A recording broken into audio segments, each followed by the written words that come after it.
Hello everyone दोस्तों, CA foundation law important question series में आपका स्वागत है, जहां पे हम कॉन्ट्रैक्ट एक्ट के मोस्ट इंपॉर्टेंट क्वेश्चन कवर कर रहे हैं जो आईसीआई के एग्जाम में आ चुके हैं।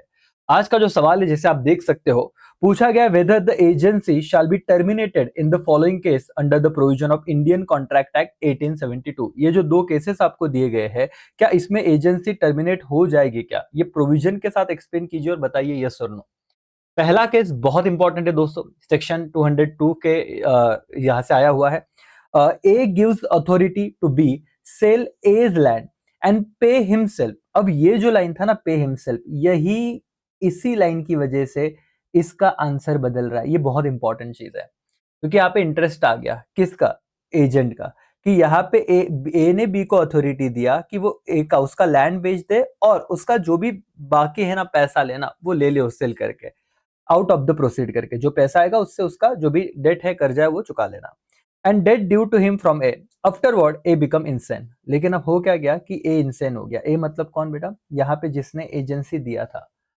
अब यही प्रिंसिपल ही इंसेन अगर हो गया तो अब सवाल ये आता है, क्या एजेंसी टर्मिनेट हो जाएगी? क्योंकि वही पूछा आपको, बताओ क्या टर्मिनेट होगा कि नहीं होगा। अब शांति से इसका आंसर समझिएगा, बहुत इंपॉर्टेंट है दोस्तों।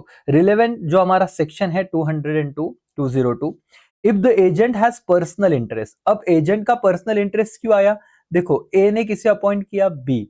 और बी को क्या कहा कि तू ये लैंड बेच दे और बदले में तेरा जो पैसा है ना वो तू ले ले करके। तो जब ये ऐसी बात होगी, एजेंट का यहाँ पे लैंड बेचने में कौन सा इंटरेस्ट आ गया? Personal interest. याद रखना section 202, if agent has personal interest in the property that form subject matter of agency, the agency become irrevocable. Irrevocable मतलब वो कैंसल नहीं, टर्मिनेट नहीं होगा करके। Such agency can not be terminated even by revocation by principal और insanity और death unless there is express contract allowing का बेटा टर्मिनेशन। जब तक एक्सप्रेसली उन्होंने ये नहीं बोला है कि जब मैं मरूंगा तो कॉन्ट्रैक्ट टर्मिनेट हो जाएगा, जब मैं इंसेन होगा तो कॉन्ट्रैक्ट टर्मिनेट हो जाएगा, अनलेस अंटिल, अगर कुछ बोला ही नहीं एक्सप्रेसली, जनरल एजेंसी का विषय है, बट एजेंट का कौन सा इंटरेस्ट आ रहा है? पर्सनल इंटरेस्ट आ रहा है, तो वो टर्मिनेट नहीं होगा even by revocation by principal, insanity and death. अब आपको कहानी तो पता ही चल गई, प्रोविजन तो ध्यान में आ ही गया, सेक्शन 202 क्या कहता है। अब एप्लीकेशन देखते हैं। A authorise B to sell land and recover his own debt from the sale money. ये तो पता है ना, ए ने बी को अथॉरिटी दिया और कहा कि भाई तुम्हारा जो पैसा बनता है वो रिकवर कर लेना, सेल प्रोसीड जो भी पैसा आएगा उससे। बी हैज पर्सनल इंटरेस्ट, और इसी से समझ में आया कि बी का पर्सनल इंटरेस्ट है। He must recover his due, therefore the agency is irrevocable. मतलब यहाँ पे टर्मिनेट होगा नहीं। यहाँ पे समझा? So conclusion, as insanity does not terminate B's authority, the agency continue, A can not revoke it. A किससे रिवोक मतलब ब्रेक नहीं कर सकता करके। तो पहला आंसर आपका क्लियर हो गया। 6 मार्क्स का ये सवाल आया है आईसीआई में दोस्तों। 3 मार्क्स तो आपको मिल ही जाने चाहिए। सेक्शन अगर याद आए तो लिख देना। ओके एवरीबडी, दूसरा हम लोग जाते हैं सेकेंड पॉइंट पे, और ऐसे ही लिखना है जैसे मैं बता रहा हूं, और कोई टेंशन नहीं लेना है कॉन्ट्रैक्ट में करके। चलो दूसरा, A appoint B as as agent to sell as land. देखो भाई, यहाँ पे भी लैंड का विषय है लेकिन ध्यान से समझना, कहानी थोड़ी अलग है।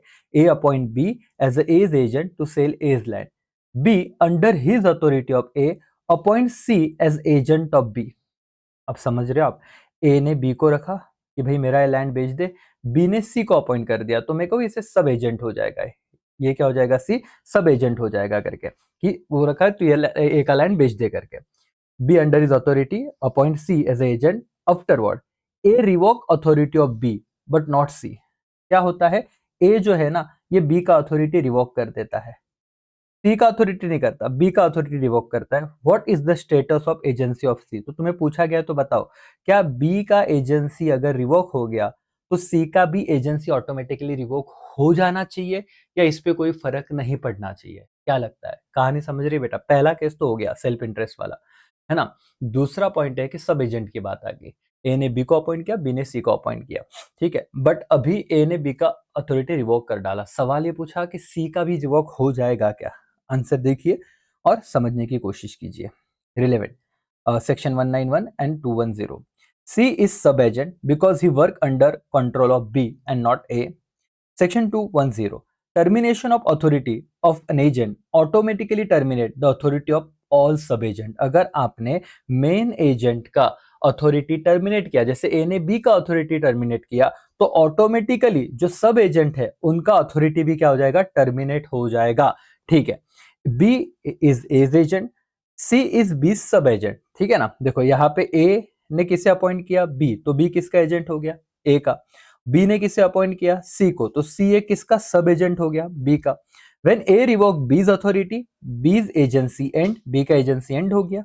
देयरफॉर सी का जो सब एजेंसी है वो ऑटोमेटिकली क्या हो जाएगा, एंड हो जाएगा। सो कंक्लूजन है when B's authority end, C's authority also end, C's agency terminated along with क्या बेटा, बीज एजेंसी। तो आपको लास्ट मिनट रिवीजन के लिए दो इंपॉर्टेंट बातें, section 202 agency coupled with interest irrevocable, irrevocable मतलब उसे आप टर्मिनेट नहीं कर सकते। अगर बंदे को ऐसे बोला है कि ये चीज बेच के तू तेरा पैसा निकाल लेना, इंटरेस्ट आ गया तो कैंसिल नहीं होगा। 210 व्हेन एजेंट अथॉरिटी एंड, उसका सब एजेंट का अथॉरिटी भी क्या हो जाएगा, एंड हो जाएगा। इतना तो भी ध्यान में रखना, और आपको दोनों सवाल के जवाब आपके मिल गए करके। दोस्तों इंस्टीट्यूट का ये आंसर है, आप इंस्टीट्यूट का आंसर भी यहाँ पे देख सकते हो करके, वही दिया हुआ है, वही दिया हुआ है, वही दिया हुआ है, कोई टेंशन नहीं है। आप इसी लैंग्वेज में लिखे जैसे मैंने आपको बताया है, पूरे मार्क्स बन जाएंगे, कोई टेंशन नहीं है, आराम से। चलो यहीं पे हम रुकते हैं। Thank you so much, bye bye, take care, जय हिंद जय भारत। बहुत ही जल्द नेक्स्ट क्वेश्चन में मिलते हैं। उम्मीद करता हूँ जैसे जैसे क्वेश्चन हो रहे हैं, जो क्वेश्चन मैं पढ़ा रहा हूँ वो अच्छे से आप कर रहे हो एटलीस्ट।